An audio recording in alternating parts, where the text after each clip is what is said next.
skip, skip, skip to my loo, skip, skip, skip to my loo, skip, skip, skip to my loo, skip to my loo, my darling. Flies in the buttermilk 2 by 2, flies in the buttermilk 2 by 2, flies in the buttermilk 2 by 2, skip to my loo, my darling. Skip, skip, skip to my loo, skip, skip, skip to my loo, skip, skip, skip to my loo, skip to my loo, my darling. I got a pretty girl, so have you. I got a pretty girl, so have you. I got a pretty girl, so have you.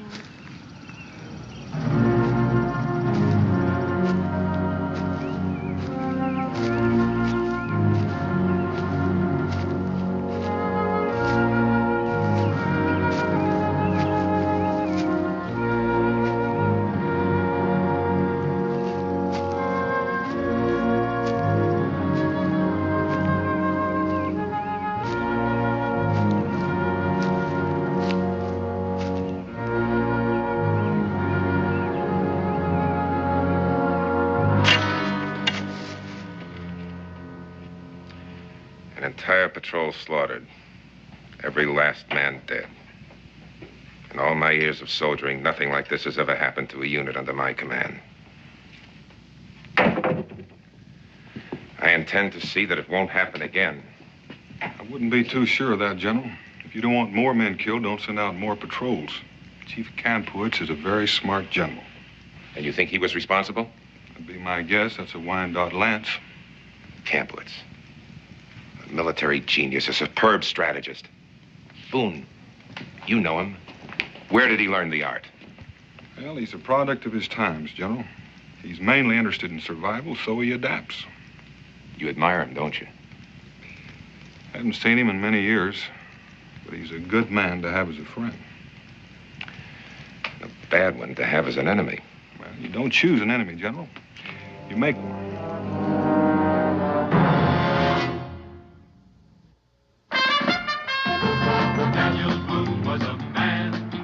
A big man with an eye like an eagle and as tall as a mountain was he. Daniel Boone was a man, yes, a big man. He was brave, he was fearless, and as tough as a mighty oak tree. From the coonskin cap on the top of old Dan to the heel of his rawhide shoe, the rippin'est, roaring'est, fighting'est man the frontier ever knew. Daniel Boone was a man, yes, a big man, and he fought for America to make all Americans free. What a Boone wanted to do and what a dream come true was he.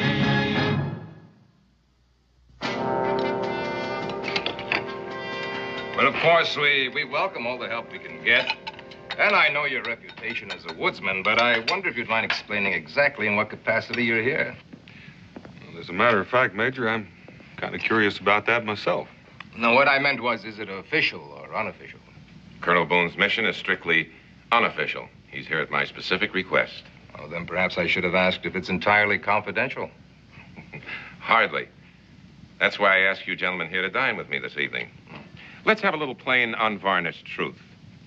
This garrison has an unchallenged record of failure. For 2 years now, Kampowitz has outmaneuvered, outfought, outthought, and outwitted you at every turn. 3 generals before me have been sacked for failure and incompetence. Your failure, gentlemen. Your incompetence. Let me assure you, I have no intention of becoming scapegoat number 4. That's why I invited Mr. Boone here this evening. That's why you're going to listen to what he has to say. Mr. Boone? Naturally, General, I'd like to try to be of help. I'm not sure I know what kind of help you need. How do we end this war? Just stop fighting. Our orders are to get... I know what your orders are, General. That's to move the Indians further west. You think we can do that without fighting? I don't think you can do it at all. Strange talk coming from you, Mr. Boone. Why is that? When you opened up the trail to Kentucky, brought the settlers in over the mountains, you did a powerful lot of fighting to clear the Indians out and make this region safe for other families moving west. Well, sir, we didn't try to force whole tribes, whole nations into exile from their own land. We were willing to try to live and work in peace with them. It hasn't worked out that way. In some cases, it hasn't. There's been wrong on both sides. There's been resentment, suspicion, intolerance. Selfish men, both red and white alike, seeking to serve up trouble to serve their own ends. Oh, but this is different. Different in what way, Major? Campowitz is fighting to keep what he rightly believes belongs to his people. Meaning all the wrong is on our side. Meaning if you treat an Indian fairly, he'll be fair with you. Cross him and you've got yourself a merciless and bitter enemy. Campowitz and his tribe have a treaty guaranteeing their borders. I say stick with that treaty. We're willing to compensate them, resettle them. 25,000 square miles of land for a couple of kegs of tobacco and a litter of promises never meant to be kept. It would seem you've been among Indians so long you're beginning to think like one. That's the only way to survive out here, Major. I recommend it. So then your best advice is for the U.S. Army to quit? Until you're ready to bring up enough forces for an all-out war, that's my advice. Can we speak our minds, General? Go ahead. I think, for reasons I don't even pretend to understand, Boone here is trying to buy time for his friend Campowitz. Time for him to gather more forces. Time to make more alliances. To inflame all the tribes to war. That's enough. Major Howard and I demand you apologize to Mr. Boone. Well, what other reason can there be for his advising us to turn tail and run? I asked you to apologize. There's no need.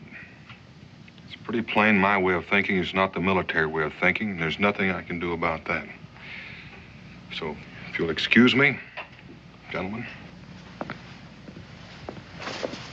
Boone, I'm sure that if General, you give us there's no nourishment gnawing on a dry bone. I'll be moving on in the morning. Insolent peasant. Gentlemen, you're excused. Major Howerton and I are going to have a little talk.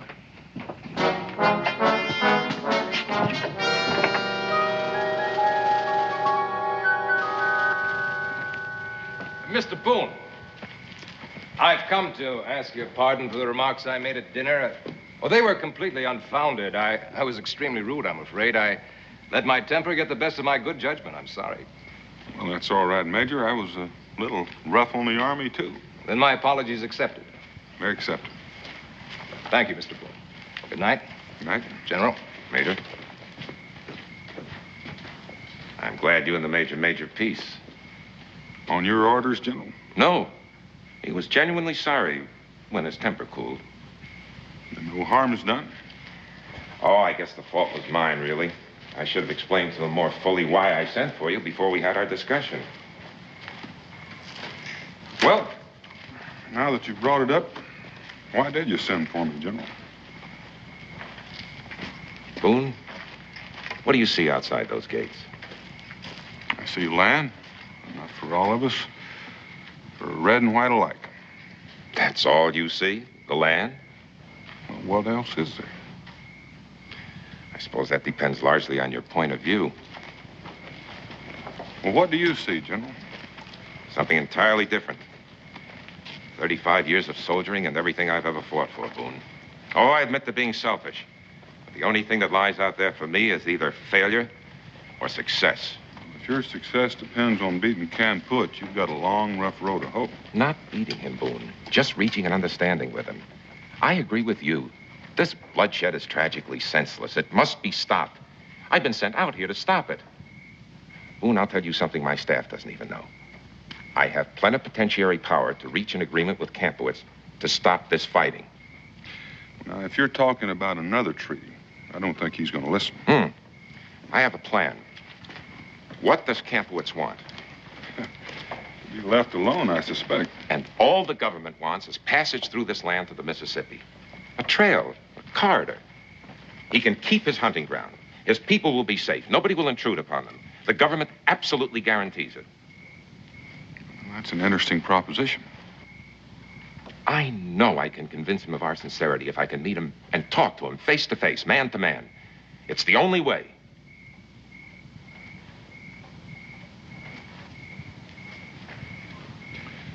And you want me to bring him in? Yes. He'll never come. Boone, you're his friend. He trusts you. I know you can convince him of our sincerity. Tell you the truth, General, I'm not sure I want any part of it. If you don't, the lives of his people and perhaps hundreds of American soldiers will be on your conscience. You have the chance, Boone. Perhaps the only chance of preventing months, even years of bloodshed.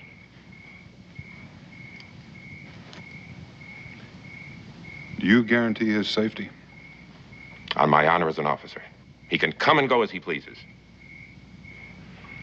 Boone, my whole career rests on bringing peace to this region. I have no other argument. I don't reckon you need any, General. Man spends a lifetime soldiering and is not apt to settle for anything less than peace. I don't know where Kampowitz makes his camp, but my intelligence indicates that if you... Oh, never mind that, General. Well, how are you going to find him? Well, I'm not. I'm just going to walk out there in those hills and you'll find me.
Well done, Tawanga.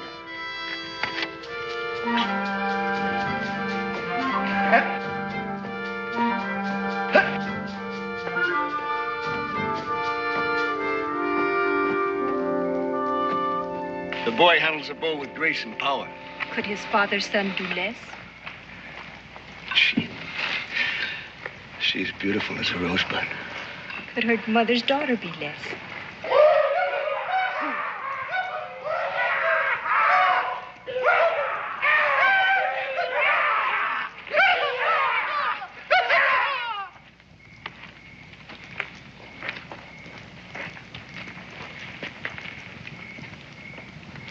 This is a sight I never thought I'd see. Big turtle bound like a spitted buck. Well, are you going to unspit me, or are you going to stick an apple in my mouth? Untie him, Katoga. Well, free him. This is my great good friend, Big Turtle. Great good friend could have lost his scalp. Big Turtle grows soft. I can remember when he could wrestle a bear with one hand and hold off 10 warriors with the other. Welcome to my camp. It's good to see you again, Kampowitz. Have I changed? Tell me, how do I look? Like an oak shaking his fist at the moon. Welcome again, Boone. Listen to me. If one man raises a hand, even so much as an evil look, to Big Turtle, I will crack his skull and feed his flesh to the ravens. Remember who warns it. Kampowitz.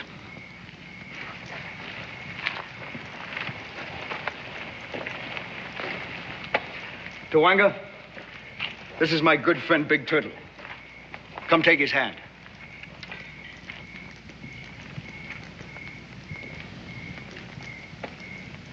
Tawanga.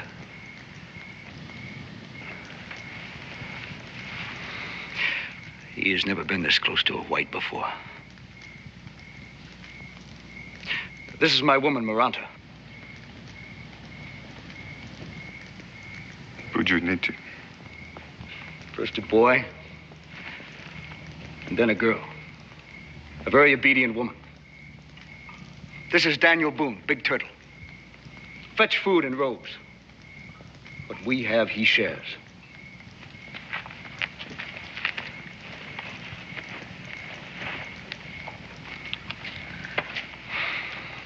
You see, Big Turtle, the towns of the Wyandotte are no more.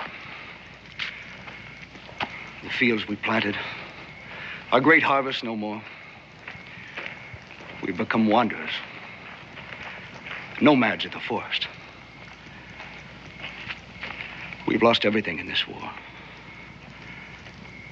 Everything except our pride. That is one possession we will not surrender. You can't put you can have peace and with pride. Oh, it's too late. It's too late, Boone. Can't put... Later. Later, Boone. First, we will have a feast of remembering. Then we will go into the forest and make new memories.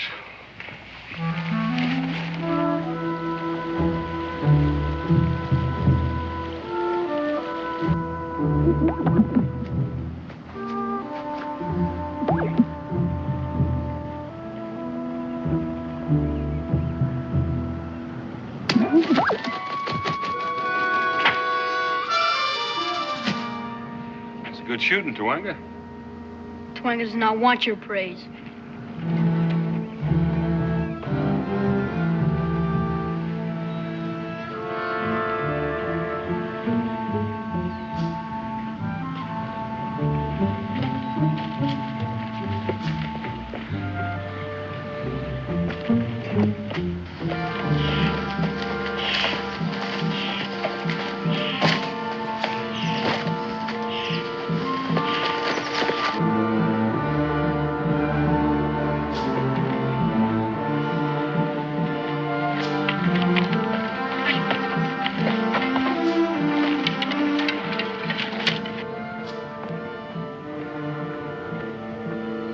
Why do we do this, Father? If one is to hunt well, he must learn to be hunted. By the white man? He's not like the others. If he were, would he find us in this game we play? Will he, Father? Big Turtle will find the tracks just as I have taught you to find them. He is not Big Turtle, and he will not find us. You're thinking this, my son, will not make it so.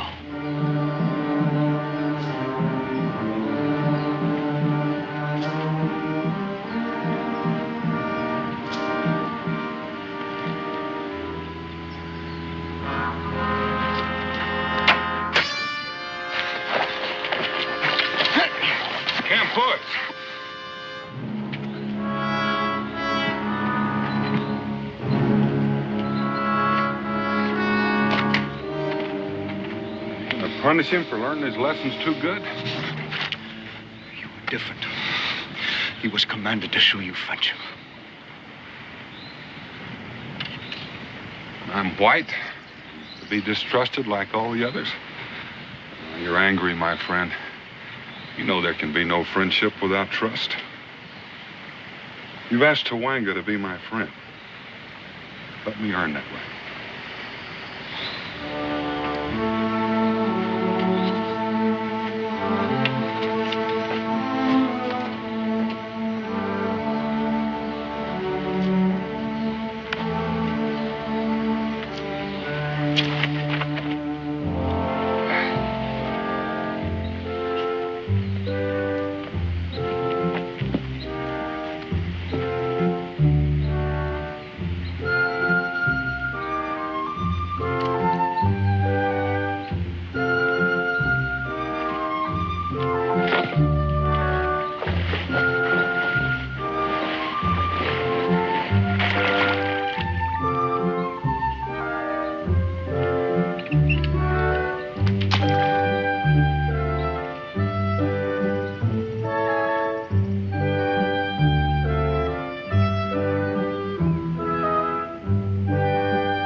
Here, you take it.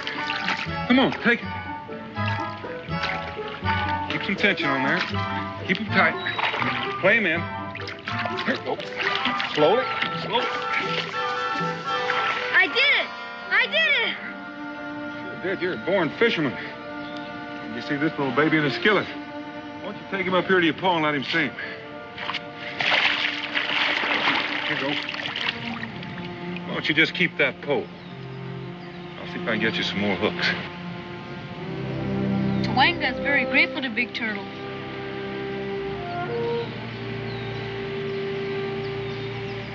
My father's friend is my friend. You know something? That's just the way I'd like for it to be.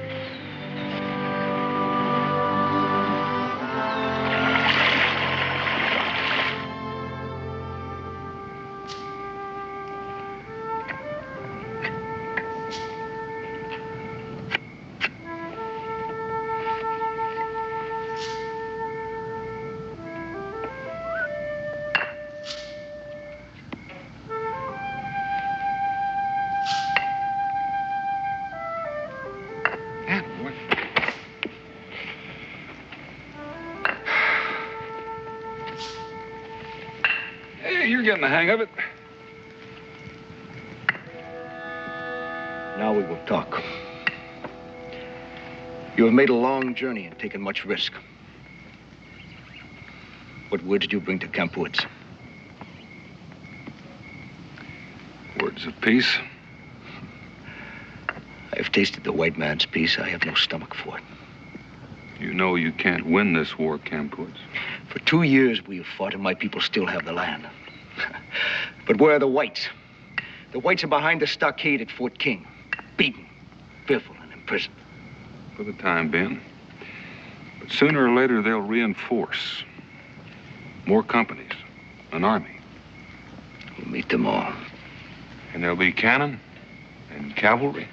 I would lead my people to the death before I'd lead them to slavery. There's no need for either. You see, Camp Woods, there's a new commander at Fort King, and he's come here with the power to negotiate with you. All he wants is a corridor through your hunting grounds. A neutral trail that will be safe for your people and whites alike to travel. Cannot be. Why not? Here are your hunting grounds. Nobody to disturb you. All that's involved is a trail. No. I will show you how it will be. The whites gorge themselves on the land as a snake devours its prey. They swallow it whole. First a foot, and then a limb. The snake's body begins to swell, and you would think it would burst. But no, it doesn't. He engulfs it all until the last small inch is fastened in his jaws. And I will not feed that snake. All right, you just go on fighting. You go on losing your braves and losing your villages and turning your young into wild animals. You've chosen what you want.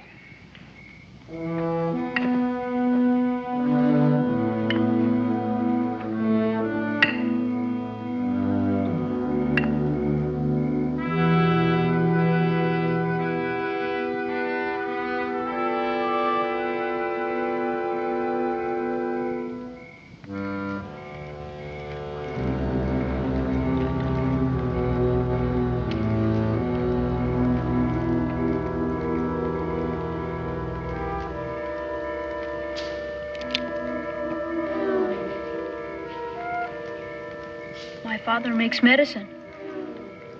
What do the gods say? The words of black fire carved on a pillar of white. And a great hand stretches out and gouges the sun from the sky. There's nothing left. The far-off lone cry of a bird.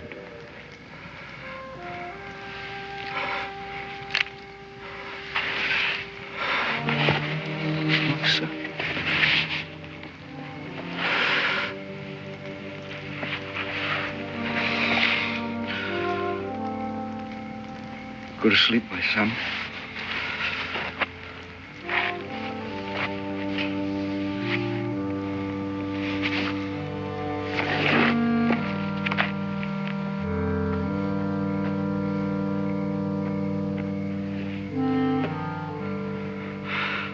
How well do you know the new commander at Fort King?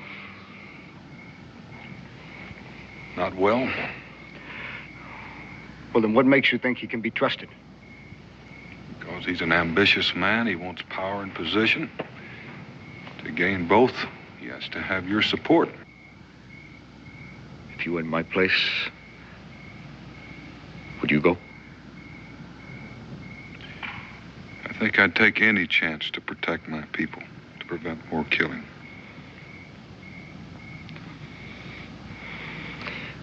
You have won him over.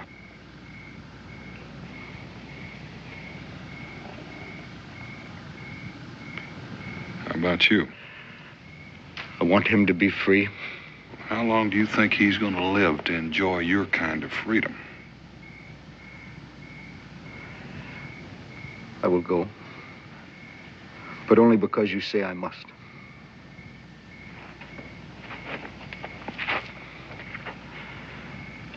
Not because I have the heart for it.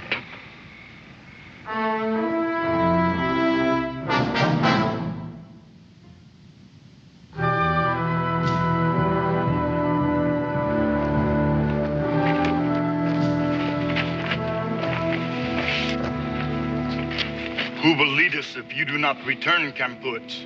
I will come back. Let us go with you. Do I need further protection when I'm escorted by Big Turtle? I will go alone.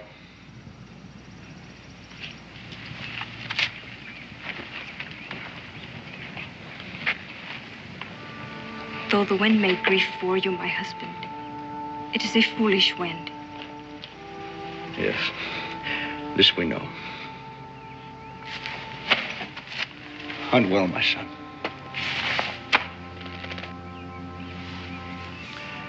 If there is a pebble in my moccasin, it will not be to remind me that we have parted. Yes, my husband. The paths you will travel will be filled with pebbles. This we know, too.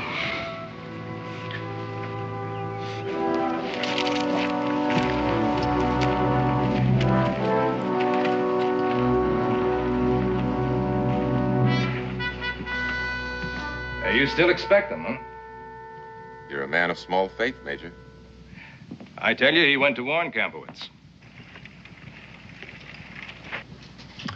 Sorry to disappoint you, but I believe our guests are arriving.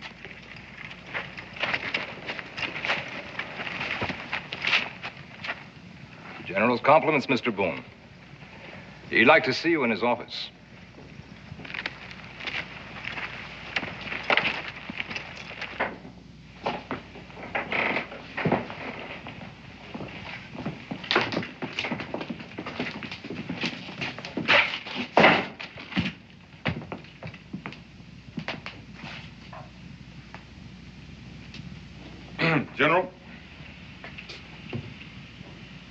General, this is Kampuits, Chief of the Wyandottes, General Grosscup.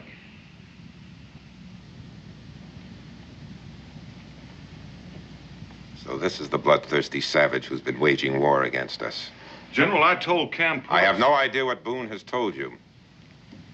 But I'm very pleased to see that you have come. Guards, place that murderer under arrest.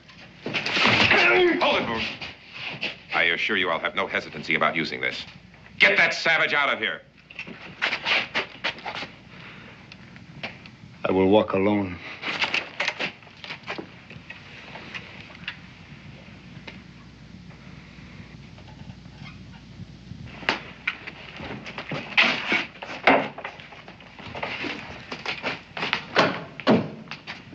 General, you gave me your word. A matter of convenience? Did you think I'd let that massacre go unavenged? I don't think that massacre had anything to do with it. Either way, the end justifies the means. Major Howerton, take Mr. Boone to his quarters and confine him there under guard. Yes, sir. Make that a strong guard, General. You can be sure of that, Boone.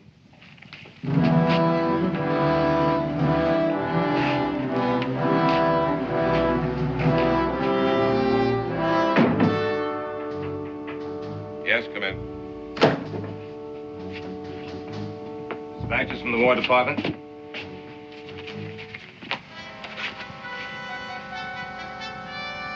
No need for you to wait. Get some food and rest. Bad news, General? It seems the Secretary of War is going to pay us a visit. Dubious honor, to say the least. Well, when's he coming? Anytime, I should imagine he's already on his way. Why would he come here? Personal inquiry into the progress of our campaign against the Wyandotte. That could prove embarrassing as long as Boone's being held a prisoner. I thought of that. However, if he knew that I had Kampuitz in custody, he might be tempted to abandon his trip as an unnecessary inconvenience. And I'll have the dispatch rider return at once. No. I prefer you carry the message personally, Major. If the Secretary should persist, I'm sure you could be more persuasive than an ordinary scout. You'll share the honor of the capture, naturally. When do I leave? Tonight. In the meantime, let's have Boone in here. Yes, sir.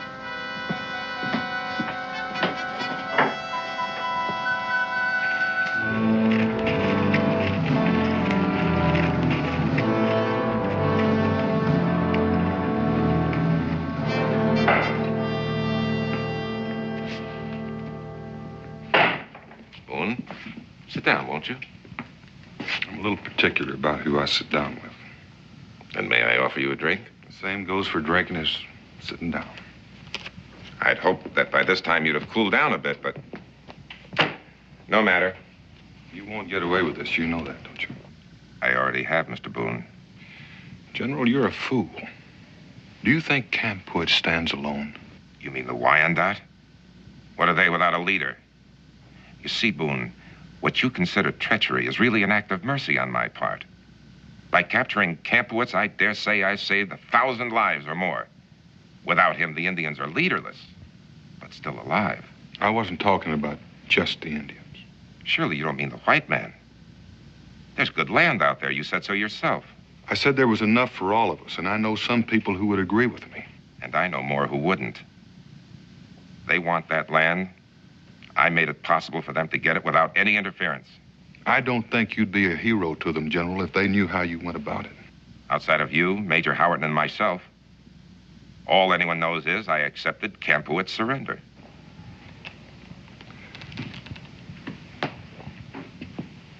I think I'm beginning to understand you. Not completely, Boone. You've been of some help to me. And in return for your silence, I'll mention you in my report and perhaps arrange a land grant from the government. What about Kampuitz? He'll hang for murder. After a military trial, of course. Then you'd better hang me too, General. Because if I get out of this, I'm going to have your scalp. It's all over, Boone. Can't you understand that? Major Howerton's riding east tonight to spread the word that Kampuitz has been captured. I've made my offer. I'll accept your word.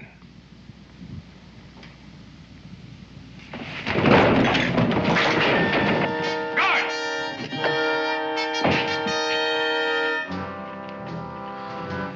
Get him out of here. Throw him in the guardhouse with his Indian friend.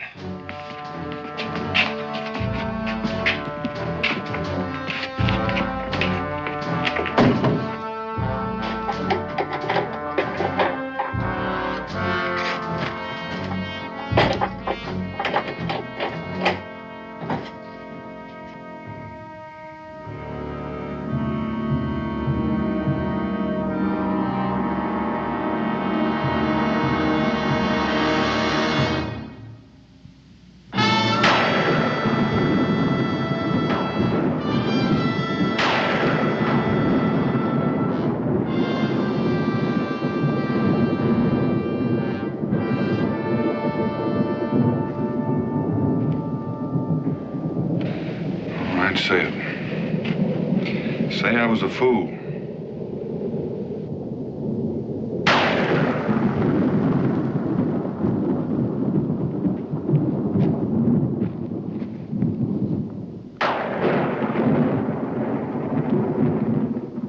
Take him back to the stable.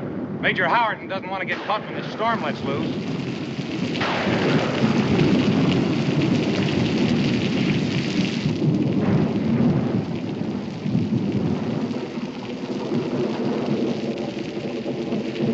Don't just sit there like a slab of rock.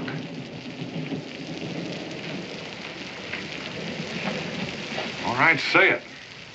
Say I tricked you just like he wanted.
Here we part.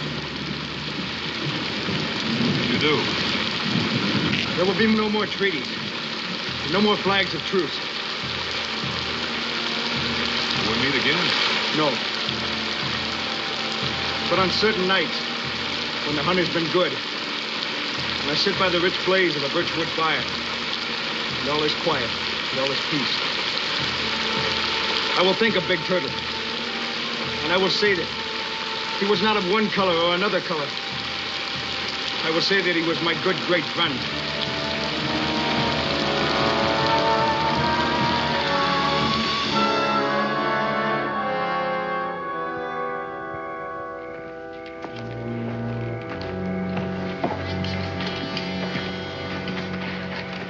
I'm glad the storm's over. Yes, you'll have good traveling, Howard. Oh, my compliments to the Secretary of War, and tell him a full report will be on its way. I'll do that, sir. Well, good luck then. Thank you, sir.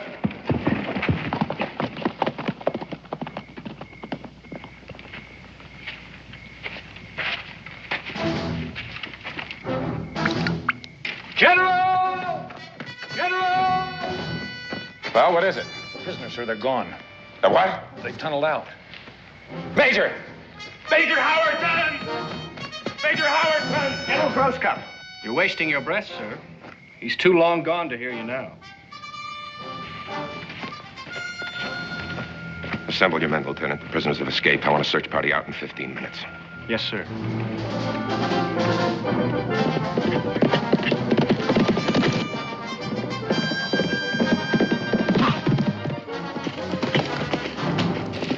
Boone! Been waiting for you, Major. Took you quite a while getting here. I'm gonna kill you, Boone.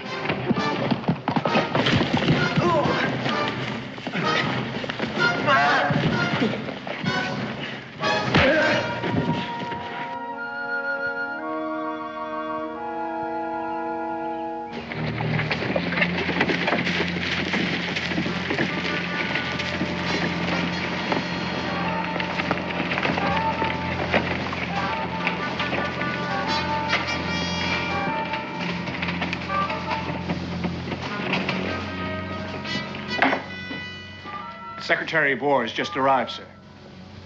Secretary of War? Why, that's not possible.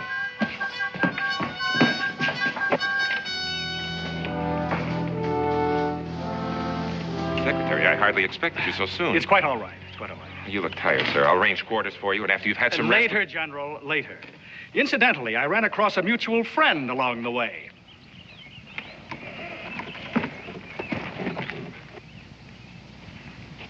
I reckon you didn't expect to see me quite so soon either, General. Corporal of the Guard. Corporal of the Guard, place this man under arrest. Sir, this is the man... Perhaps we should discuss this further in your quarters, General. This way, Mr. Secretary.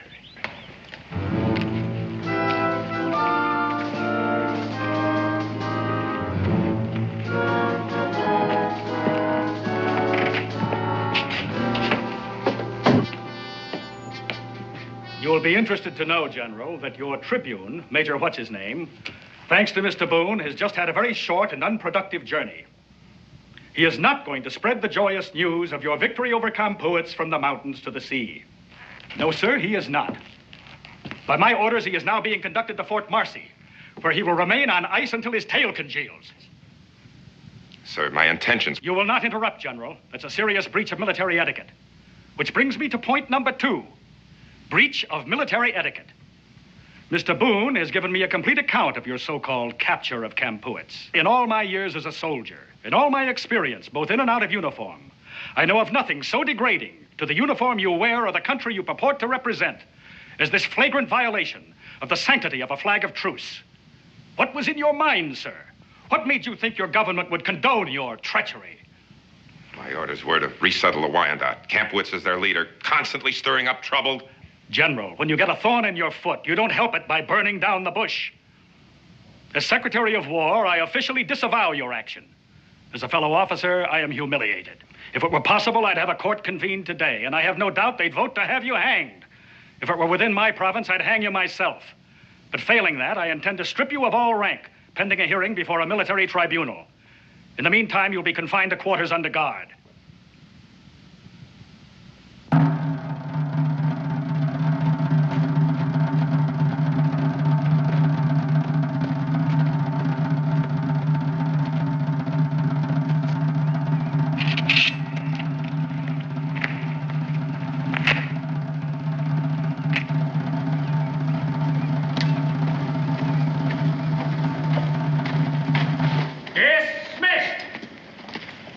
Tragic sight, Mr. Boone. It's not pleasant to watch a man die before death takes him. No, sir. My deepest regret is that your Indian friend couldn't have seen this. It might have helped convince him of our sincerity. Oh, he saw it all right. Mr. Secretary, take a look around you. They've been sending up smoke since early light.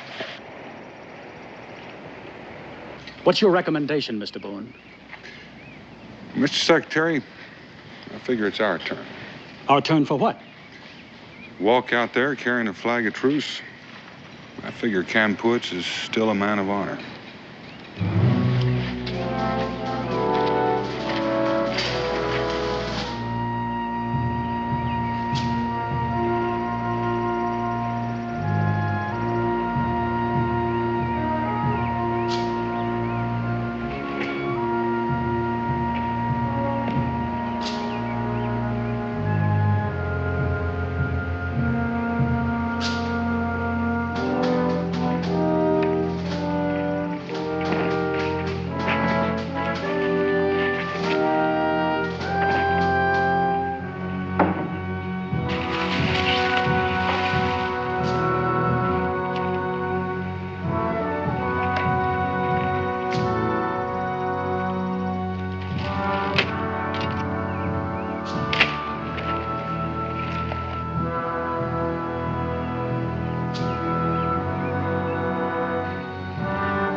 Kampuits, this is the Secretary of War, sent out here by the President. We were not to meet again. I think you ought to listen to what he has to say. I've come to apologize for the dishonorable conduct of an officer who's unfit to wear the uniform of his country. We regret his actions, and we wish to assure the Wyandot that he will be punished. I have no interest in this officer or his punishment. Then let's talk about your people. What can you say of interest to my people? That we wish to live in peace with them.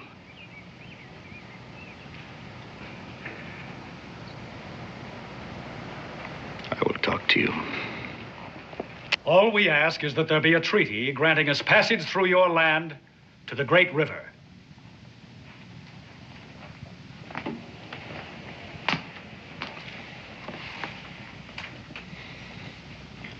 What does Big Turtle say? Well, I think he said the right words. He said your land. I think that's the important thing. As long as you own it, you can permit trespass or not. That is the truth.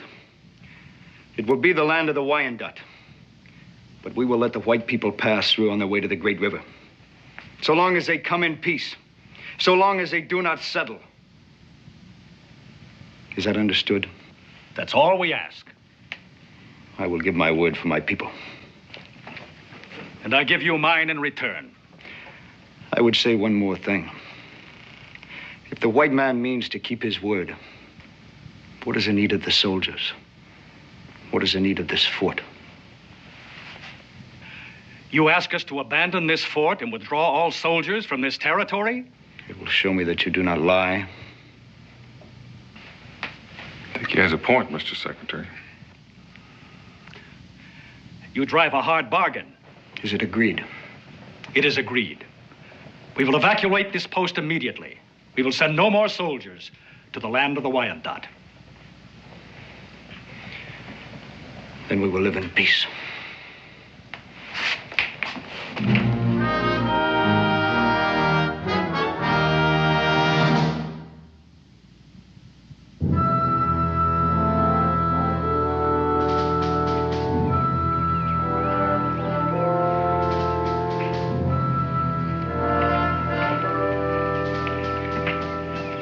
Well, at least he kept his word. Everything and everybody's gone.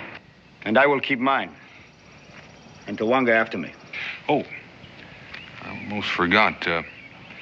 If a white man shows up at your camp and wants to join in on the hunt, would that be trespassing? We will allow one white man, especially for fishing. And most especially if you take me. Well, now, thank you, Tawanga. Farewell, my friend. Kampuits. Goodbye, Big Turtle. So long, Tawanga. Hayoka! Fire it!